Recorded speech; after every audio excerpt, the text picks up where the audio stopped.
You're listening to the Comic Crusaders Podcast. I am your host, Al Mega, CEO of Comic Crusaders and Undercover Capes. In this show, I'm sitting down with creators from all walks of life to talk about inspiration, process, the lessons they've learned, and a whole lot more.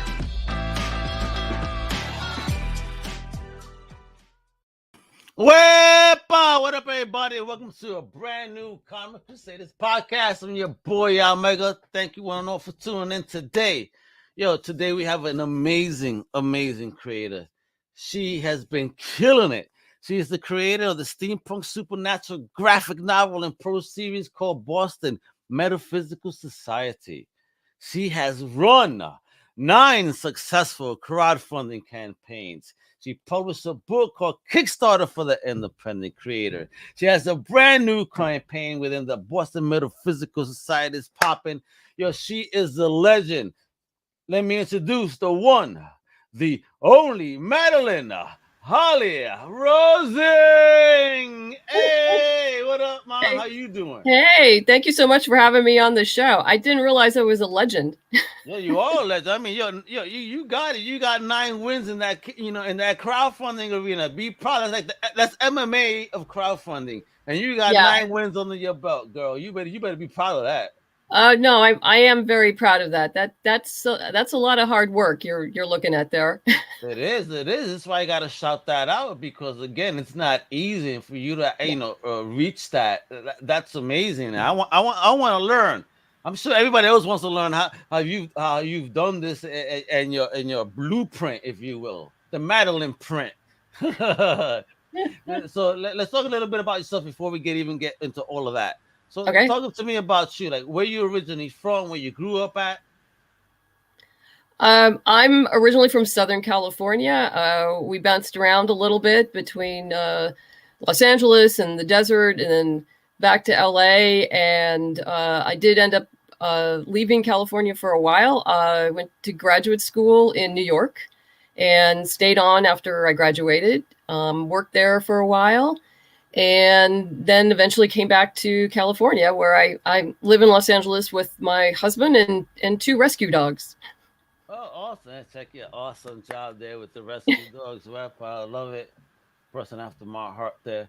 So, all right. So growing up where you grew up, talk to me about, the any early, if you will, inspirations. What was your first love, if you will, as you were growing up, and who introduced you? Yeah, first love was probably always sci-fi and fantasy. Probably because one of the first books my mom ever read to me, before I could actually really read, was A Wrinkle in Time by Madeleine Holly-Rosing. And Madeleine, was your name inspired by her? No, actually, it wasn't. I wish it was, but no, it wasn't. It's not that cool, apparently, right? Yeah. Your mama could have lied to you. Come on now. She could have, but she didn't. My brother was way into science fiction, and so a lot of that just kind of trickled down. But he was always big into comics, into superhero comics, and I have to tell you that really didn't interest me at all growing up. The superheroes, I didn't really relate to them. And it wasn't until I started adapting Boston Metaphysical Society into a graphic novel. And for those of the audience who don't know, it was originally a TV pilot I wrote while I was at the UCLA MFA program in screenwriting. Oh. And it was suggested that I turn it into a graphic novel to use that to sell back to Hollywood. Well, long story short here, in the process of writing comics, I discovered I really love writing comics, and I really love the independent creator community. And so I decided I'm going to stay here and I'm just going to keep on going. So how did you even get into this whole program? When did you start taking, or actually, even before we step into that, when did you realize you even wanted to take part in all of this? After I finished my MFA, I started taking sequential art classes with Nunzio De Felipe, a fabulous teacher. We had an amazing class filled with just, I was very fortunate in that I had really good mentors who were already in the comics industry, between Christina Strain, who was a colorist at Marvel and who's now, I think, the showrunner for Shadow and Bone, and she's done a tremendous amount of work. Han Yi, was in the class, and she's now writing animation. I mean, there's just the talent in that class was amazing, and I can't thank them enough, and other people, for spending the time to teach me about the business and how to be a better comic book writer. Because, without them, Boston Metaphysical wouldn't really exist in the form it is. And, but what really got me into comics was that class, because our instructor was, part of our syllabus was reading independent comics. Okay. And I never read indie. I didn't even know that there were comics that weren't superhero type. And so when I started reading these, I actually got kind of pissed off, because I was mad that no one had told me that these existed before, because the stories were fabulous. And I'm just like, this is amazing. And, between Why the Last Man and Astro City, and then later on, Lady Killer. I mean, these really interesting stuff. And then also the stuff you're finding on Kickstarter now. I mean, 8 years ago when I first started in Kickstarter, it was a very different landscape in the comic crowdfunding community. Mm-hmm. And I think each year the bar has been raised. So the comics keep getting better and better and better every year. They do. And I really think it's a community effort. Because I strongly believe, we all rise together.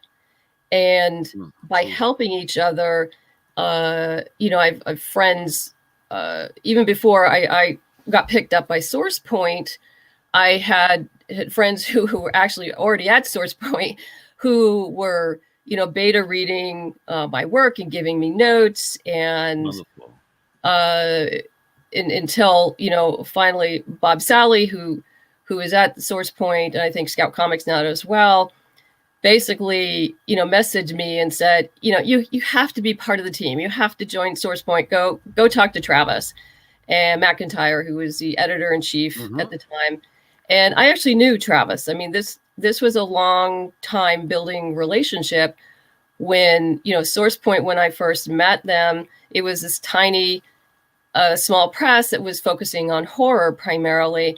And now they're like huge. Yeah, man. They have blown up exponentially. And I love it. I see that growth, and it's really amazing. I know the individuals you're talking about. I've met them in person when I lived in Mass. So it's like, okay, great. They have great energy, a great spirit, a real great independent spirit. Yeah. So and so really great. Yeah, it's been a really good relationship working with SourcePoint and getting Boston Metaphysical out to a larger audience, which I just simply couldn't do by myself. Going to cons, it's sort of like. Did you try that? Were you there pitching your stuff at cons or no? Oh my God, yeah. I started very early. Just was probably 2013, 2014. I only had one issue out, and I turned it into like a special edition. I added all these extras, and my first con was Ape. And when the Alternative Press Expo, which doesn't exist anymore, and I would share a table with a friend of mine. And we did that for about a year and a half until we started expanding our inventory, and then we had to have our own tables. But that's how I built my following.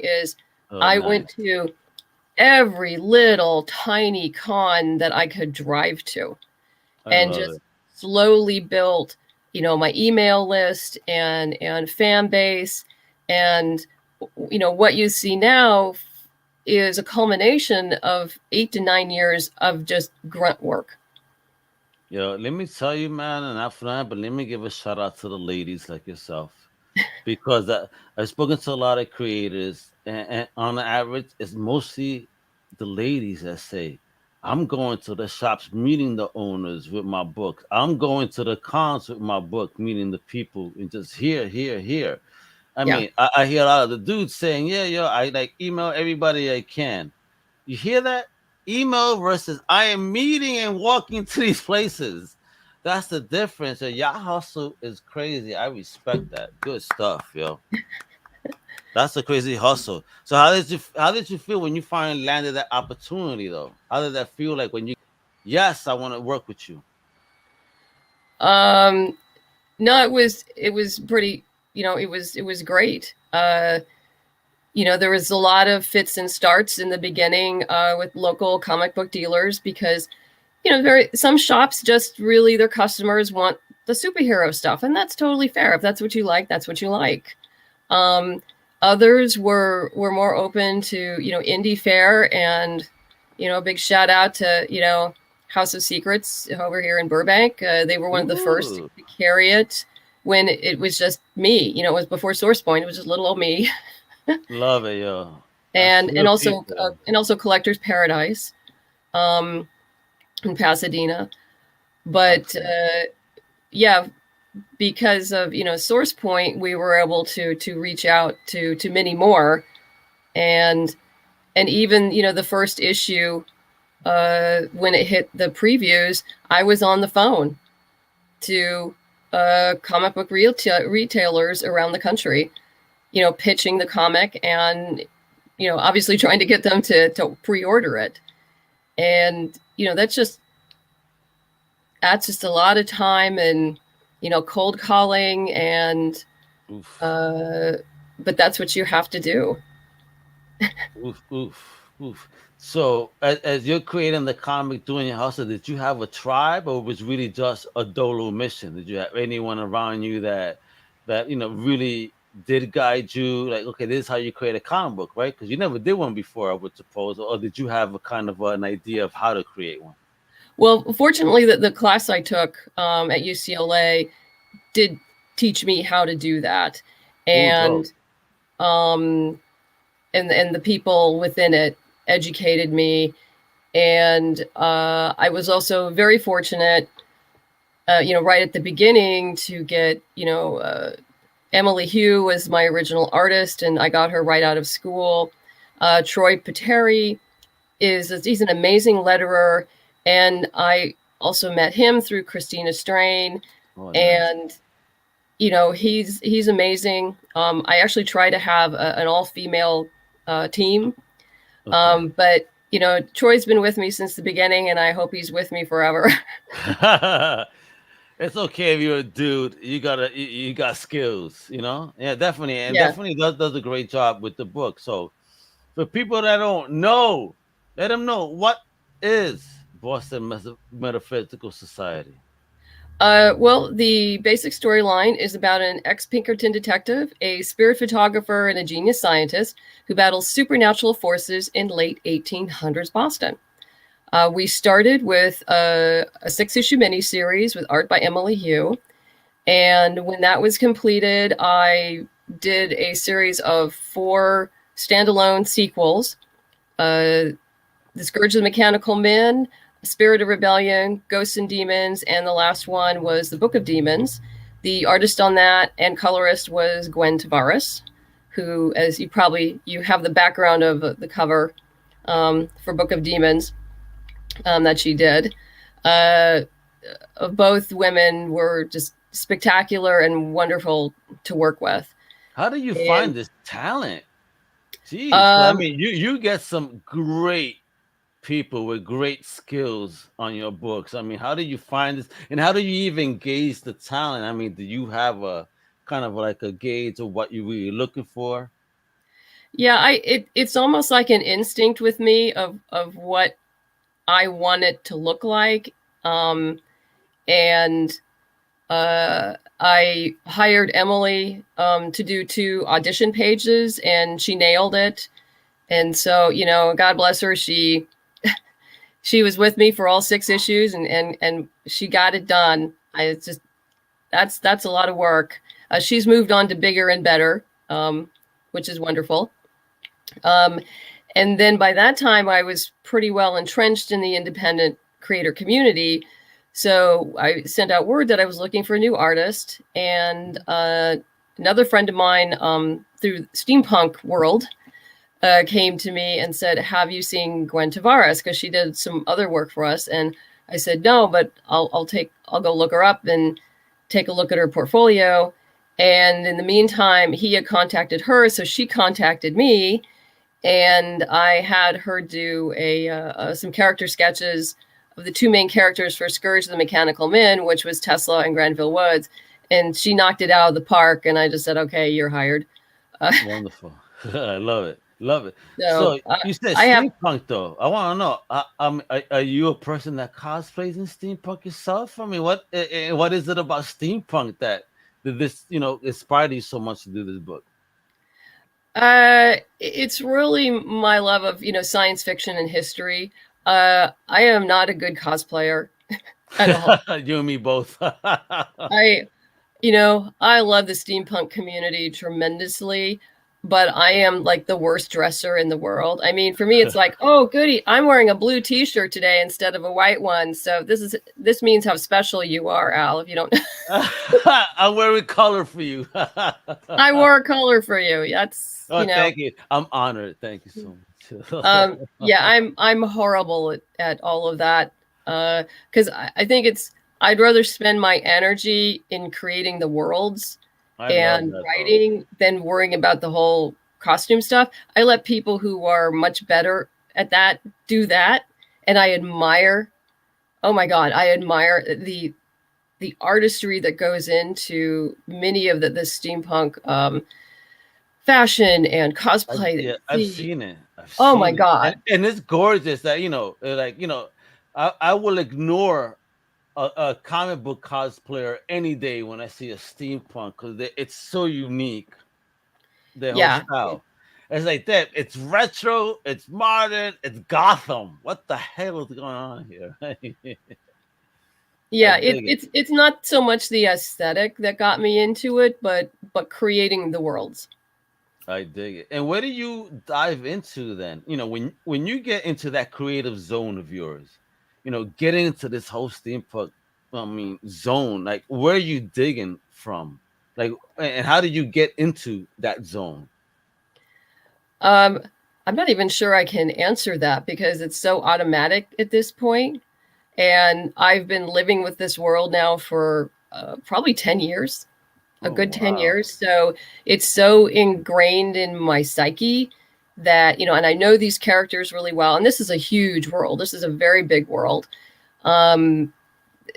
So I, sometimes I forget stuff. So I have to go dig around in notes and biographies and the histories that I've written just to bring depth to the world. So you've broken down each character. You have a book with each character breakdown, all that good stuff. Yeah. I love it. You're like my niece. I have a niece, very young girl, and she's showing me this world that she's creating. And let me tell you, Madeleine, she has got character breakdowns, character designs, the whys, the stories, the origins, who the parents, even backstory. Like, oh my God, I've got to figure out how to get you published, kiddo. Oh yeah, that she writes and draws. That sounds amazing. No, it's a lot of work, and part of developing an alternate history is deciding when the break off point was. Okay. And because, as you probably know, a lot of steampunk is set in Victorian England. Yes, it is. That's the popular place to the set biggest theme. Yeah. The biggest theme. Boston Metaphysical is American. Everything about it is American. And so I dive into a lot of American history, and I've, changed some of it.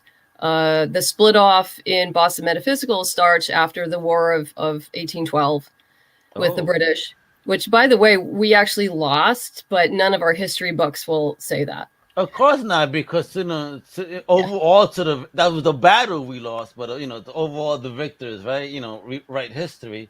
This is why you wouldn't even see the truth of my history. Let's not Yeah. even get into those conversations. Oh yeah, that's all. A whole Then we're other gonna get business. ourselves in trouble, and people are gonna Yeah. start conversing for real. Like, nah, let's not get into that. We're gonna get too tough. But I get But you. There's a lot of false history and things that just not told, man, and it sucks. But I'm glad that you dive into it, via your way.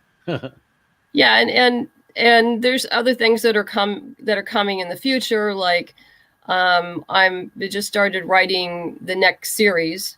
Damn. Which will probably that'll probably hit Kickstarter in the fall. And that's Kickstarter number what? Well, there'll be another one before that. But Actually, oh damn, and another one before that. So what number would that be? that will be number 11. I've actually run 10 Kickstarters, though the first one failed spectacularly, like most do, and that's where I learned many of my lessons. Gotcha. What was the biggest lesson of that first failure? That though, we start as a webcomic, and in fact, this first 6 issues you can read online right now for free. Based on the number of unique views that I was getting, I thought I would be able to fund at a higher goal.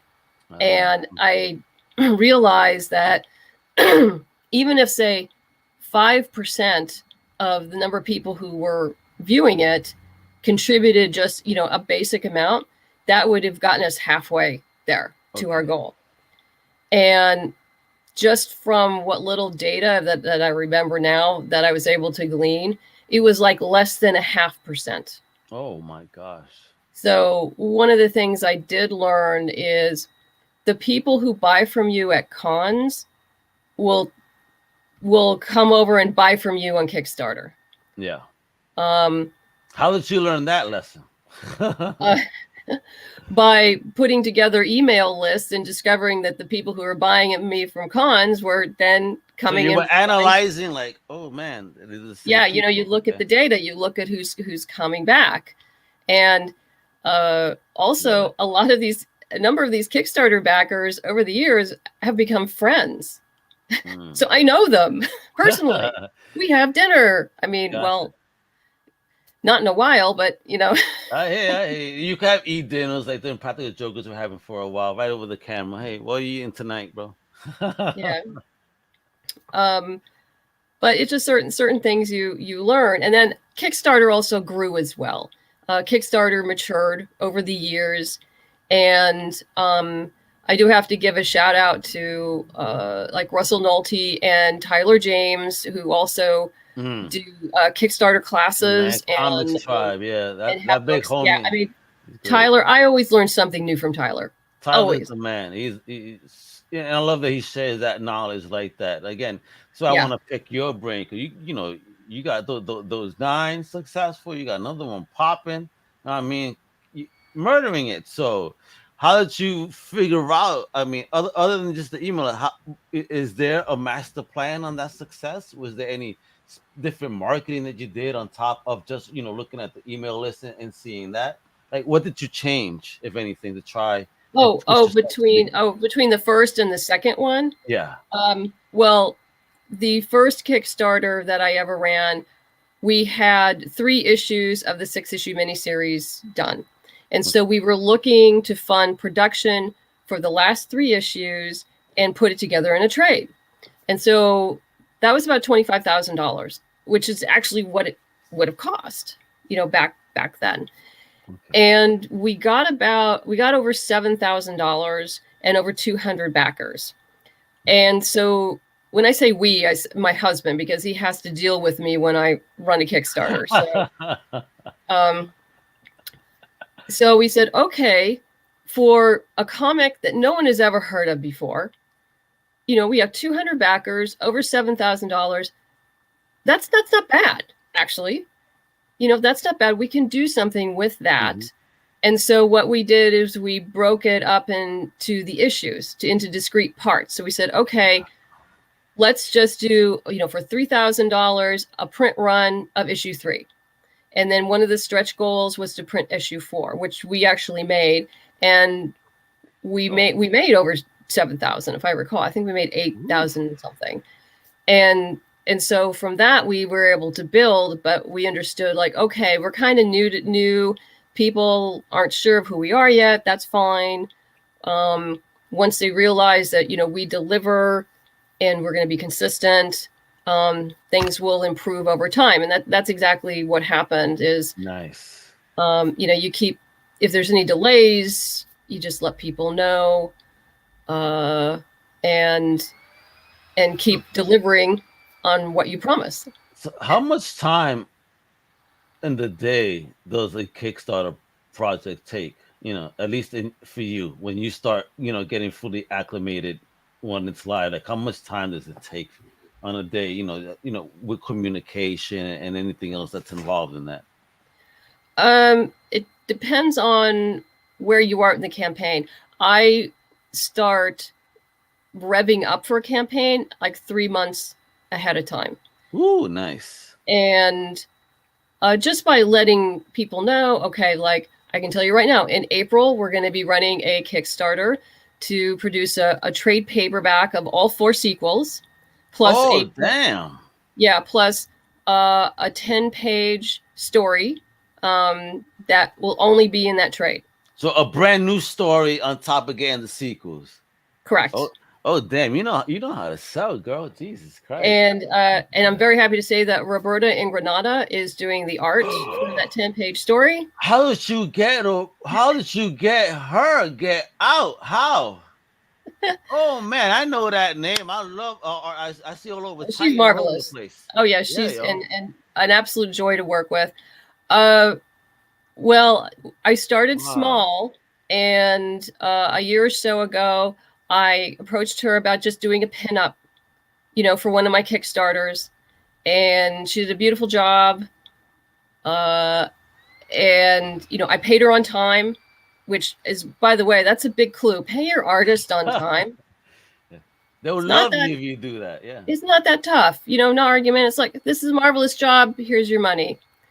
And then about 6 months after that, I asked her to do the new cover for the original trade paperback. That's now being distributed through Simon & Schuster from Source Point. So she did a beautiful job on that.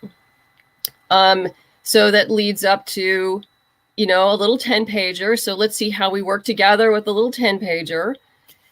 And then, you go from there. Man, let's talk about that. I mean, yeah, that's it. That's it. That's Roberta's cover for the original trade.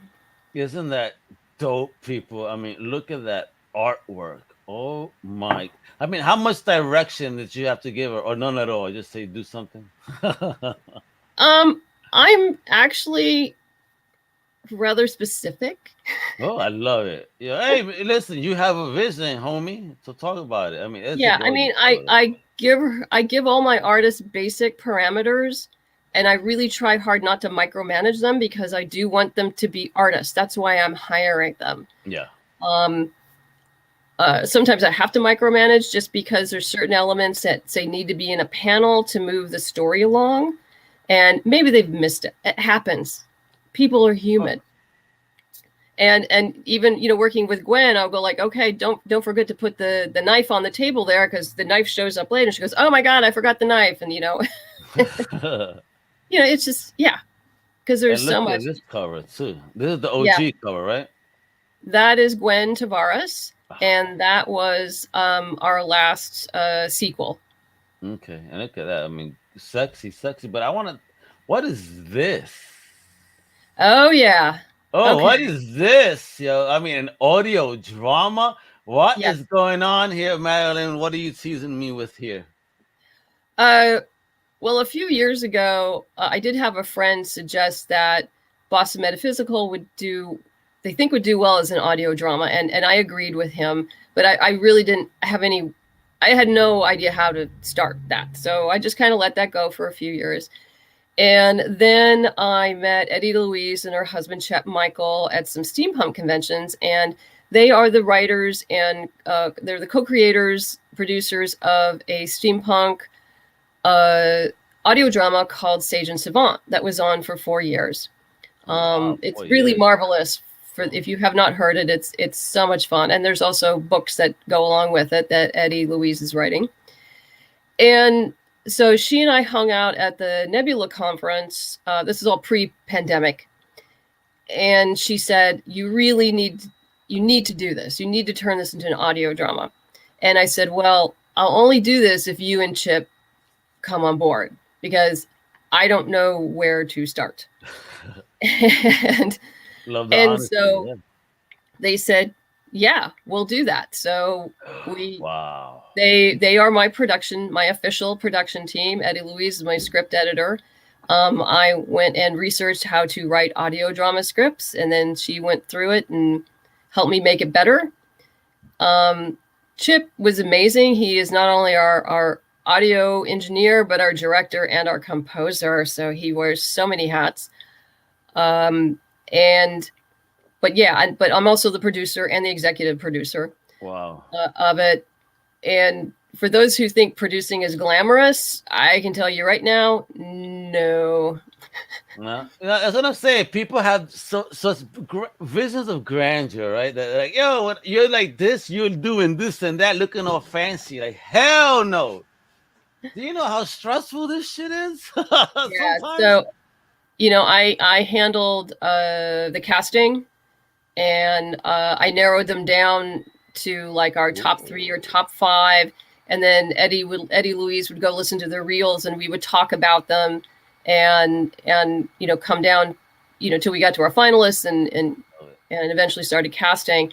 And we got some terrific voice actors. They are just marvelous. I think people will just love them. And let's see, Chip is done with laying the voice tracks and the special effects for all 8 episodes. This is an 8-episode story. It is a complete story. Each episode is about a half hour-ish long, give or take a few minutes. And we're going to be adding some commentary as well. So it is right now. Well, I'm actually putting together the backer kit survey right now. So I'll probably have a pre-order, but right now we will have it available probably in February, March. We have some really cool flash drives. Let me see if, let me reach one. Oh my gosh, really? This is an amazing project, man. I mean, wow. That's great. From comics to audio drama. Let's see if I can. Don't worry, I got you right here. Make it. There you go. There we go. Boom. That's one side of the flash drive. That's a flash drive? Oh, it's dope, man. Is it really wood or what? Damn. Yeah, it's really wood. So you got your flash drive. Magnetic lock. Oof. Yes. Oof. Yo, that's some swag right there. Yeah, Alejandro Lee did the art. We have this is our American Clipper ship, because the ghost ship was in fact an American Clipper ship. He did the lettering there. Yo. So a big thank you to Alejandro. How many of those around? Well, they're going to go to Kickstarter backers first, probably towards the end of February. They'll be mailed out. With some stretch goal magnets and fun stuff like that. And then the CDs probably won't go out until March, because they do have to be produced. I love the YCDs too. I mean, are we gonna get a vinyl too or what? I decided not to do the vinyl. That was just, I was trying to keep things as simple as possible. Gotcha. Eventually, it will go wide to the public after it goes out to Kickstarter backers. They get everything first. Of course. And they believe. Yeah, and I haven't decided where I'm going to host it yet. It's main hosting, but it'll probably be distributed through the usual suspects like Spotify and Apple and eventually, the rest of them. There's probably other platforms you could hit too, that are up Oh, and I'm sure. coming Yeah. that I see because audio dramas. I've spoken to a cast that does an audio drama, Restless Shores, and they've been kicking butt with it, and I gave them some ideas. So, there's so many avenues in this lane for you, Madeline. I mean, you have a fantastic product. I mean, look at that, the CD bringing it back old school, but that dope swag right there. I love that. I've never in my life seen no USB like that. So that's totally unique. I'm digging it. Yeah, I mean, it took me a while to find this because I kind of had an idea in What do my you head need? of what I wanted because it sort of looks like something you'd find on a ship. Yeah, Sorta. I mean, I yeah. know not really, but it I know what you kind of mean, has but that. but it's a wooden ship. You're thinking about them, so it kind of fits the whole narrative and theme of Yes. it. But Yes. doesn't have no ghosts, folks. I promise, no ghosts in it. All right. So, and this whole journey of yours, because you've done things. I mean, successful Kickstarters. I mean, you've been hitting the journey hard, writing, building teams, and all. What type of advice do you have for people that are also trying to rise up in this journey? Um, really focus on your time management. Um, that is probably the hardest thing for me, and mainly because the business has grown, and I know I need administrative help, Don't we but all sometimes? Let me yeah, tell you. but that's always kind of a difficult thing to handle when you're working from home um, and things like that. So It is. uh, yeah, that's yeah. It's gotten the point where I do. I mean, every time I talk to my father, he's like going like, "So when are you getting some help?" How about you, Dad? Do you want to help? No, no, no. You don't work Yeah, with family, boy. They just stress you out more. yeah. I know my husband helps enough. Uh, He's been part of this journey as well. that's great. Is he has he been the model of any of your stories? Like, here, honey, dress in this. I need to get inspired. No, I don't do that to him. I don't do that to him. He does do panels at WonderCon Oh, cool. and San Diego. Well, he's a rocket scientist, so Say word. Hey, so he'd be so happy they to know where I live. Literally, I walk out the door and I've seen the two SpaceX launches right from my door. Like that's up right cool. when it's yeah, gorgeous things. I mean, I grew up in New York, so and the only two times that I saw the shuttles go off, they both blew up. The Challenger and the one that blew up out. Yeah, so I'm like I've been terrified to see this on TV. So I said, Yeah. okay, let me see what happens if I see it in person. God, I hope it doesn't blow up. So the first one really looked like it was coming towards me. I was scared shitless for a moment. I was like, oh my God. But then I was like, oh wait, no, it keeps going. And I'm screaming to my family, you gotta see this. But no one is paying attention to me because I'm the only big nerd in the family. So no, but that's some great stuff, man. Shout out to your hubby then. Thank you for the rocket science, kiddo. And the support of your lady, because she's kicking ass, yo. You best believe. Yeah, he's ended up we've cut back on the number of cons he does because cons aren't really his thing, but Mm. he does a great job on them, and sometimes I just need the help. So But we're talking cons, before we go. Are there any cons that we could, look forward to seeing you at in person? Is there anything that that is kind of planned in this uh, era? yeah, there's the the Wild Wild West Steampunk Convention in Tucson. Um, that we have to work out some details, but I'm should be there. There's a small steampunk convention in Burlingame, California called Clockwork Alchemy in mid-March. And as far as I know, I will be at WonderCon Hey, man. in early April. And everything else, I think I have to wait for. And I've put in applications for it, so I have to wait. Excellent. Are you gonna come towards the East Coast anytime soon? I hope to do New York Comic Con again next year. I mean, Are this you year, rather. since your book is called Boston Metaphysical, are you gonna hit a Boston area con? I did Boston last year, actually. Oh, awesome. I did Okay. Boston in August, but I like to change things up a little bit, and Hey, I haven't been to Emerald City in a while, so I'm hoping nice. to get in there this People year. enjoy that show. I've had team members there that have enjoyed the hell out of that show, saying it's so comic centric, great people. Yeah. That's a good one. And the same thing. I hope to get into Rose City again in Portland. Ooh. I like Rose City. It's I really want to go to Portland because it's such a big comic book town. I mean, so many publishers there. Yeah. Great show. I mean, I really got to hit that. That's another great comic book town. I got to go there just to get my bag serums of nerddom in my veins. Well, yeah, I mean, and what's great for us creators is, one, we get to get in there early, right? So we get to go hang out with our other favorite creators and talk to them for a while, and that's a blast. Oh, let me ask you then. All right, has there been any person you've met, in the journey that has actually you've had that, like, oh my gosh moment? I can't believe I met this person. Have you ever had that yet in your journey? I'm trying to think. Probably, David Walker is. Ooh. I actually got to. I mean, I think he and I had talked during we were helping to promote each other's Kickstarters, but we actually hadn't talked, and I think we actually met in Portland last year. Okay. And so we actually got to chat for a while, and he's just such a tremendous talent. Yeah.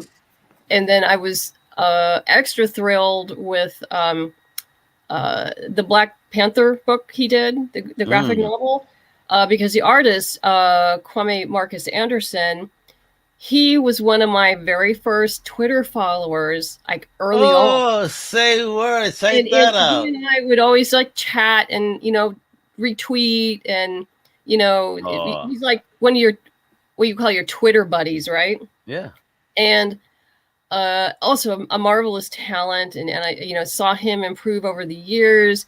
And then when I saw he was on David Walker's book, I was like, oh my God, you're on David Walker's book. I'm so wonderful. I'm so proud of you. I was like, I'm so happy. I'm so proud of you. It's amazing. That's great. Wow. It was. I was so. Isn't it crazy? You never met these people in life. You chit chat through these electronic means, and yet you feel so connected and enjoy the successes when they do it and stuff, right? And then, wow. Yeah, and that was what was really great about New York Comic Con is all of the East Coast folks that I hadn't been able to meet, but I've been talking to or being interviewed by, for years, Facebook or whatever. And I actually got, to meet them, and it was just, it was great energy. It was great. It was absolutely great because I walk up and, you're wearing the mask and they're not sure who you are. I'm like, hey, Greg. It's like, yeah, it's Madeleine from Boston Metaphysical. Like, oh my God. Yeah, I feel you. I mean, I walk around with the cap, my sweater with the logo when I went to New York, and I had folks calling me, "Oh, Comic Crusaders, are you out, Mega? Come over here." I'm like, "Oh, what's up?" I go like this to shake hands. They would smack my hand away and then give me a hug. Nah, man, thank you for the support. I'm like, oh shit, what the hell is going on here? I'm loving it though. That's such great love. This is what I love about the community, because they understand who's real and who really cares about the industry and people like yourself, Yeah. Which I really appreciate. This is, to give me this moment to say thank you to you for being creative and bold and brave to put your stuff out there the way that you do. You created an ultimate fan base. I mean, look at you. You're winning all over the place. Just thank you for sharing that. You're a true inspiration, Oh, thank you. Yes. Honestly, you inspired me. Just reading more about you, I'm like, wow, homie done a lot. Damn, and kicking ass and keeps chugging along nonstop. There ain't no walls or barriers. So keep doing what you do, yo. I'm honored to have had this moment to talk to you and partake in your journey. I appreciate that. I think at a certain age, you just go, screw it. I'm gonna go do that. I don't care what other people think. I spoke to other creators just like that very recently. That somebody questioned their creation, and he basically said, "F off." What are you talking about? You don't know nothing. Like, this is me, and if you don't like it, then just don't read it. Yeah, I mean, it's Boston Metaphysical's not going to be for everybody. That's fine. There's going to be something for everybody out there. Yeah. And if you like what I'm doing, that's great. More is coming. A lot more is coming. Just, put on your seatbelt, full steam ahead. Okay, this is what I want to close with, because now we got an audio drama coming. Now because you got the book, you got the. If you could turn this into anything else, like a cartoon, a TV show, a major film, which one would you choose if you had the choice? I would probably do a series, I would prefer a live action series. Hey. I know that obviously that's more expensive. Of course it's more expensive. Why not, yo? Make it more pricey. It's gonna be worth it. It's my fantasy. I can do whatever I want. Just because I am a fan of long form stories, and it often takes a series for your audience to understand the world and the characters and to really become vested in them. You need to flesh it out. Yeah, it's hard to do that with movies unless they are pre-existing characters in another medium. Which is like why Marvel's killing it.